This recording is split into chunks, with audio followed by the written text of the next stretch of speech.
Chers fidèles, il y a une question dont la réponse paraît évidente, immédiate, en théorie en tout cas. Alors je vous regarde, vous en faites de même, et je suis quasi certain que nous répondrions la même chose à cette interrogation. Chers musulmans, chères musulmanes, il suffira de changer le genre pour adapter la question. Imaginez, vous êtes dans un pays lointain, vous vous retrouvez à un moment donné dans une pièce seule avec la plus belle des femmes. Et celle-ci vous fait des avances et personne ne le saura jamais. Alors on peut adapter la question en changeant le genre. Vous vous retrouvez, chère musulmane, avec le plus beau des hommes. Il vous fait des avances, ou elle vous fait des avances, personne n'en saura jamais rien, et la question est la suivante. Êtes-vous capable de refuser ? Sommes-nous capables de refuser ? C'est une question très sérieuse qui a été abordée dans le Coran. Un homme a été confronté à cela.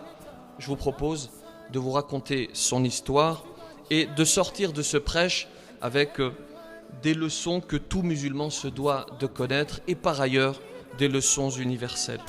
Tout cela en réalité, ce n'est qu'une enveloppe. Tout cela est voué à disparaître, tout cela est éphémère, ce ne sont que des paillettes. Nous sommes tous faits d'argile. J'en profite pour vous dire ceci, vous ne le savez peut-être pas. Mais lorsque vous avez l'intention de commettre un mal, vous voulez commettre un péché, et que vous avez la ferme intention de le commettre ce péché, à un moment donné, vous pensez à Dieu. Elle revient une troisième fois, il lui dit « jusqu'à ce que tu m'accordes tes faveurs », elle lui dit « très bien, alors ferme toutes les portes ». C'est ce qu'il va faire, il s'empresse de les fermer. Elle lui dit « tu as fermé toutes les portes ?» Il lui dit « oui, bien sûr ».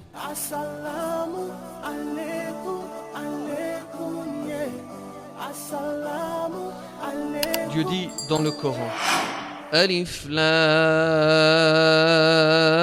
Ra Tilka ayatul kitabil mubin Inna anzalnahu Qur'anan arabiyyan la'allakum ta'qilun نحن نقص عليك أحسن القصص بما أوحينا إليك هذا القرآن وإن كنت من قبله لمن الغافلين إذ قال يوسف لأبيه يا أبت إني رأيت أحد عشر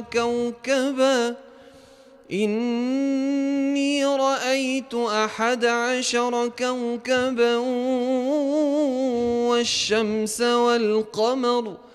والشمس والقمر رأيتهم لي ساجدين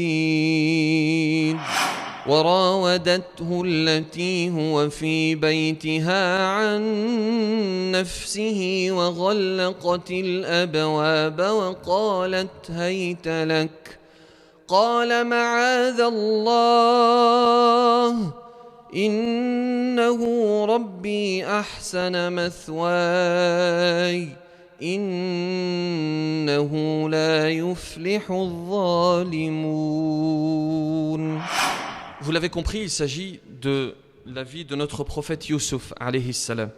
Je vous propose de prendre la sourate qui est consacrée à son récit, qui nous raconte son histoire, sourate Youssouf, de nous arrêter sur quelques passages, pas tous bien sûr, il ne s'agit pas de faire l'exégèse complet parce que ça prendrait du temps, il ne s'agit que d'un prêche, il faudrait une série de conférences. Je vous propose de nous arrêter sur quelques passages, de les analyser, de trouver des leçons, d'en sortir quelques leçons jusqu'à arriver aux avances qui vont lui être faites et en tirer la leçon adéquate. Et vous allez le voir, cette sourate est l'illustration parfaite de l'importance du choix des mots. Le Créateur choisit ses mots lorsqu'il parle. Et lorsqu'il choisit un mot au lieu d'un autre, il y a une raison particulière, c'est ce que l'on va voir, Inch'Allah. La sourate commence et elle débute par cette vision que va faire Youssouf, alayhi salam, que vous connaissez, que nous connaissons toutes et tous. Mais le plus souvent, on s'arrête à la surface, alors que le Coran, il est très profond, il faudrait aller dans sa profondeur, c'est ce que l'on va essayer de faire aujourd'hui. Vous prenez le verset dans lequel il parle de sa vision, vous la connaissez, il va avoir une vision dans laquelle il va voir 11 étoiles, le soleil et la lune. Et il va raconter cela à son père. Si l'on prend le verset en arabe, إذ قال يوسف لأبيه يا أبت إني رأيت 11 كوكبا والشمس والقمر رأيتهم لي ساجدين. Ce qu'il est nécessaire de noter, c'est que Allah subhanahu wa ta'ala ici répète le verbe ra'ayt. Il aurait pu dire إني رأيت 11 كوكبا والشمس والقمر لي ساجدين directement. Pourquoi est-ce que le Créateur répète إني رأيت 11 كوكبا والشمس والقمر رأيتهم لي ساجدين. Je les ai vus se prosterner. Il répète ce verbe, je les ai vus, le verbe voir. Les savants nous donnent l'interprétation. Ils nous disent en réalité il y a deux visions. Il y a une première vision dans laquelle les 11 étoiles, le soleil et la lune ne sont pas prosternés. Et ensuite une deuxième vision dans laquelle ils sont prosternés. Que s'est-il passé entre les deux? Il y a l'ordre divin. C'est Allah subhanahu wa ta'ala qui ordonne aux astres de se prosterner pour que nous ne puissions pas dire des astres se prosternent devant un être humain. Ils ne se sont pas prosternés devant un être humain. Ils se sont prosternés par ordre du divin. Et puis il y a autre chose qui conforte cela. Dans la fin du verset, ra'aytuhum li sajidin. C'est ce que l'on appelle en arabe al-jam'ul mudhakkar salim, le pluriel masculin régulier. Ce pluriel masculin régulier s'utilise pour des gens doués de raison. Or, nous parlons ici d'astres. Il n'est pas question de dire qu'ils ont une raison, mais en réalité, ils ont une certaine raison. C'est le sens de l'utilisation de ce jam' al-mudhakkar salim. Le Créateur nous dit, ils ont une certaine raison, non pas humaine bien sûr, mais ils ont une certaine raison qui les amène à recevoir les commandements d'Allah subhanahu wa ta'ala. Alors il raconte cette vision à son père et son père va le mettre en garde et lui dire, ne raconte pas cette vision à tes frères parce qu'ils risquent de comploter contre toi. La jalousie est un sentiment naturel et humain. Lorsque moi, votre serviteur, celui qui vous parle, lorsque je constate un bienfait chez mon frère, je suis jaloux. Mais attention, il y a la bonne et la mauvaise jalousie. La bonne jalousie m'amène à féliciter mon frère pour cela et à tout faire pour arriver à son niveau. La mauvaise jalousie consiste à vouloir ce bien, ce bienfait et en même temps vouloir qu'il disparaisse chez mon frère. Et il est tout à fait naturel qu'un homme, lorsqu'il voit son frère plus aimé que lui par son père, il est tout à fait naturel qu'il soit pris de jalousie, l'essentiel étant de contrôler cette jalousie, mais les frères de Youssouf, alayhi salam, ne vont pas réussir. Et c'est ce qui va les amener à vouloir comploter contre lui, et dans un premier temps, c'est ce que le Coran nous indique, uqtulu Youssouf. Ils vont d'abord vouloir le tuer, et ensuite ils vont se raviser et aller vers autre chose. Avant cela, il y a un terme, je vous disais tout à l'heure, le choix des mots est important. Il y a un terme qui est utilisé par Dieu. Lorsque Yaqub c'est le père de Youssouf, lorsque Yaqub parle de son fils, il ne dit pas Yabni, il dit Ya Bunay, ô mon tendre fils. Et juste avec ce terme, le Créateur nous indique et nous montre l'intensité de l'amour qu'il y avait entre le père et le fils. Avec ce Ya Bunay ou avec le Ya Abati. Non pas Ya Abi, mais Ya Abati. Oh mon tendre père. Et nous savons que par la suite, ils vont être séparés. L'une des plus grandes épreuves pour l'être humain, c'est la séparation avec l'être cher. C'est pour cela que nous pleurons, c'est pour cela que nous sommes dans de mauvais états lorsque nous perdons un être cher. Et c'est d'ailleurs un symptôme que vous pouvez retrouver chez les personnes qui divorcent. Même s'il y a eu de la haine, même s'il y a eu des difficultés, lorsqu'ils divorcent et que subsiste de l'amour, eh bien, c'est une difficulté. Les deux parties ont des difficultés à poursuivre leur vie correctement parce que subsiste de l'amour et c'est l'une des choses les plus difficiles. D'ailleurs, lorsque l'on perd un être cher, c'est à ce moment-là que l'on se rend compte, c'est ce que l'on dit souvent, c'est à ce moment-là que l'on se rend compte de l'importance et des qualités de celui-ci. Lorsque l'on perd un bienfait, c'est à ce moment précis que l'on se rend compte de l'importance de celui-ci. Et donc, ils vont décider de le mettre dans un puits. Et pour cela, le Créateur utilise encore une fois un terme très important. Le verset nous dit « Qala qa'ilum minhum la taqtulu Youssouf ». Le Créateur ne dit pas « telle personne a dit », il dit « l'un d'entre eux a dit ». Ceci pour nous dire, et sachez-le, le Créateur protège sa créature. Le Créateur met un voile sur les péchés de sa créature. Lorsque tu pêches, Allah subhanahu wa ta'ala te préserve, ne te dévoile pas au grand jour. Momentanément, vous entendez? Momentanément. Tant que tu ne récidives pas, Allah te cache. Parce qu'un homme qui venait de commettre un larcin, un vol, a été arrêté à l'époque de Ali, karamallahu wajhah. Il est amené devant Ali et cet homme va se défendre et lui dire « Je te promets, c'est la première fois que je vole ». Et Ali va lui dire « Ce n'est pas vrai, parce que le Créateur cache les péchés de sa créature, sauf s'il récidive. » Et donc, étant donné que les frères de Youssouf vont commettre ce forfait, pour l'instant ils n'ont pas récidivé, le Créateur va les cacher dans le Coran. « Qala qa'ilun minhum » et non « fulan » et non « qala fulan ». Et d'ailleurs, il faut, chers musulmanes, chers musulmans, vous-même, que vous cachiez vos péchés. Il n'est pas nécessaire d'en faire mention. Le prophète sallallahu alayhi wa sallam dit dans une tradition prophétique « Kullu ummati mu'afa illa al-mujahirin » Toute ma communauté sera épargnée au jour du jugement, sauf celui qui dévoile ses péchés au grand jour. Alors, il est dans ce puits, et il faut bien saisir qu'il est prophète. Regardez l'humiliation. Il est prophète, il est auprès de son père. On le tire de ce foyer dans lequel il était pour le mettre dans un puits, au fond d'un puits.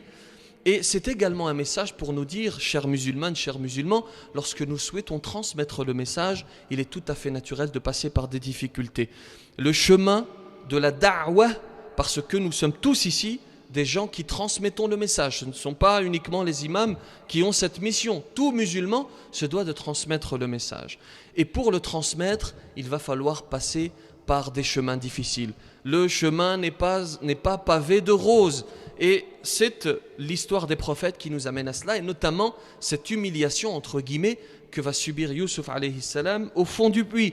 Lorsqu'il est retrouvé par des gens, le Coran nous rapporte cela. Ya bushra hadha ghulam. Quelle bonne nouvelle, il s'agit d'un enfant. Ils ne sont pas contents d'avoir trouvé un être humain à sauver, ils sont contents d'avoir trouvé une marchandise à revendre, et d'ailleurs c'est ce qui va se passer. وَشَرَوْهُ بِثَمَنٍ بَخْسٍ دَرَاهِمَ مَعْدُودَاتٍ. Ils vont le vendre pour quelques dirhams. Et ensuite il va intégrer le palais de Al-Aziz. Il va vivre dans le palais d'un notable d'Égypte qui s'appelle Al-Aziz. Regardez la vie de Youssouf alayhi salam. Elle est semblable à la nôtre en réalité. Elle est semblable à la nôtre. C'est une sinusoïde, comme on dit en mathématiques.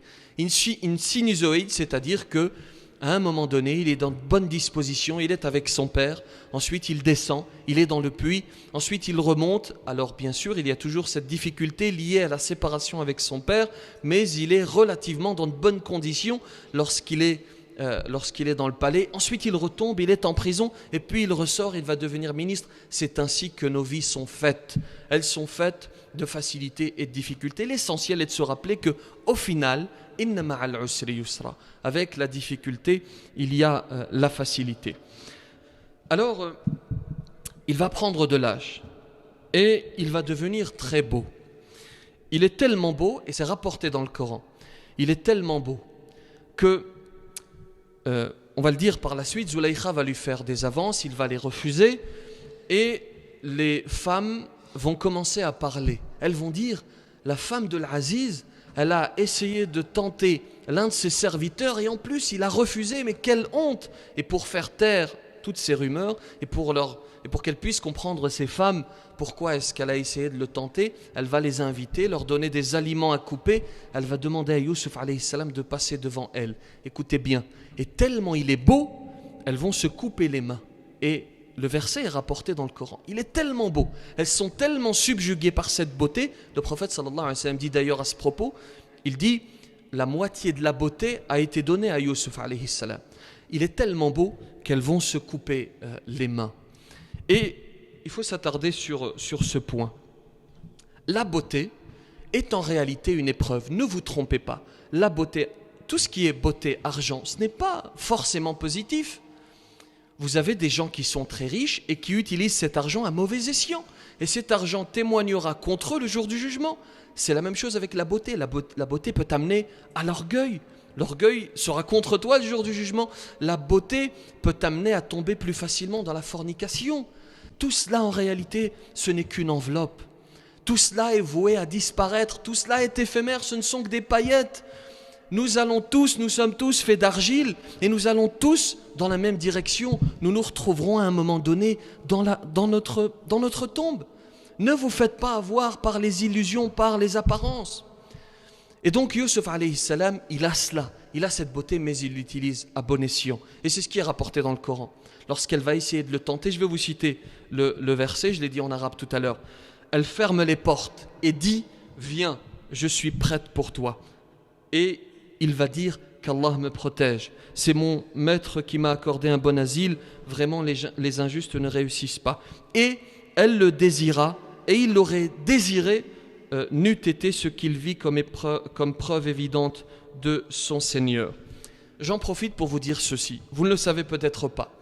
Mais lorsque vous avez l'intention de commettre un mal, vous voulez commettre un péché, et que vous avez la ferme intention de le commettre ce péché, à un moment donné, vous pensez à Dieu. Et pour Allah subhanahu wa ta'ala, vous abandonnez ce péché, non seulement vous n'avez pas de péché, mais en plus, Allah subhanahu wa ta'ala vous donne une hasana, il vous donne une bonne action. Et Yusuf alayhi salam, si ce n'était, c'est ce qui est décrit dans le verset, si ce n'était l'intervention de Dieu, c'est un être humain, il est capable de tomber. C'est pour cela que je vous ai posé la question au départ. Il faut se poser cette question.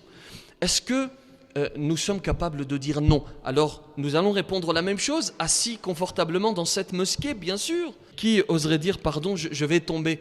Nous allons certainement dire je me contrôlerai. Mais c'est face à la difficulté, face à la tentation, que tu vas réellement déceler quel sera ton comportement. Et Yusuf alayhi salam nous montre l'exemple et nous donne l'exemple. Ma'adallah, devant cette tentation, et je vous disais, il est loin de son pays, personne ne le connaît, ou plutôt personne ne sera au courant. Le verset précise, toutes les portes sont fermées, et malgré tout cela, il sait que le regard du divin est posé sur lui. Et c'est pour cela qu'il va préférer la prison. Parce qu'ensuite, elle va lui dire, soit tu acceptes, soit c'est la prison. Et il préfère la prison physique à la prison morale. Il préfère que son physique souffre plutôt que d'être torturé par sa morale, plutôt que de désobéir à son Créateur. Et comment est-ce que nous pouvons réussir cet examen? Comment est-ce que nous pouvons répondre à la question que j'ai posée en introduction? Comment est-ce que nous pouvons répondre oui, je suis capable de refuser, en développant ce que l'on appelle al-muraqabah, c'est-à-dire cette conscience intime de la présence du Créateur. Celui qui, c'est le secret de la non-commission de péché, c'est le fait de savoir qu'à chaque instant, Allah subhanahu wa ta'ala pose son regard sur moi. Qu'est-ce qui nous empêche dans cette mosquée de désobéir à Dieu? D'abord, le fait que nous soyons dans la maison d'Allah. Et la deuxième des choses, chers fidèles, c'est le fait que c'est le regard de l'autre. Mon regard, je vous disais tout à l'heure, je vous regarde et vous en faites de même. Je pose le regard sur vous et vous en faites de même. C'est cela qui nous empêche de commettre, entre autres, c'est cela qui nous empêche de commettre le péché. C'est-à-dire que lorsque nous commettons un péché, nous avons souvent cette manière de faire, de regarder à droite, de regarder à gauche, et si personne ne m'a vu, je commets le péché. Et cela, ce que vous êtes en train de faire, ce que nous sommes en train de faire à ce moment-là, c'est dire, en réalité, ce qui m'importe le plus, c'est le regard de la créature et non le regard du Créateur. Parce que si tu te soucies du regard du Créateur, alors en réalité, peu importe les autres regards. Lorsque je sais qu'à chaque instant, à chaque moment, Allah subhanahu wa ta'ala est avec moi, je ne peux lui désobéir. Vous avez cette femme, cette parabole, cette femme qui souhaite nourrir ses enfants. Pour cela, elle demande de l'aide et entre autres l'aide d'un homme. Et cet homme va lui dire « Hatta tumakkinini min nafsik » jusqu'à ce que tu m'accordes tes faveurs. Et elle refuse. Elle refuse de vendre son corps. Elle revient une deuxième fois, aide-moi, jusqu'à ce que tu m'accordes tes faveurs. Elle refuse. Elle revient une troisième fois. Il lui dit, jusqu'à ce que tu m'accordes tes faveurs. Elle lui dit, très bien, alors ferme toutes les portes. C'est ce qu'il va faire, il s'empresse de les fermer. Elle lui dit, tu as fermé toutes les portes? Il lui dit, oui, bien sûr. Elle lui dit, n'as-tu pas oublié une porte? Laquelle? Babul ladhi ya'lamu sirra wa akhfa. La porte de celui qui connaît les secrets, même les plus cachés. Et c'est un rappel qui va le surprendre, qui va l'interpeller, et il va évidemment abandonner ce péché, et il va aider cette femme. Qu'Allah subhanahu wa ta'ala nous aide à résister aux tentations. Alors, vous avez suivi l'actualité, vous avez vu ce qui se passe à Gaza actuellement, des civils notamment qui sont tués. Ne les oublions pas, ne les oubliez pas, barakallahu fikum. soyons à leur côté, faisons des invocations en leur faveur et renseignons-nous, je le dis souvent, sur ce qui se passe au Moyen-Orient, sur le conflit. Il faut connaître les tenants et les aboutissants. Assalamu alaikum.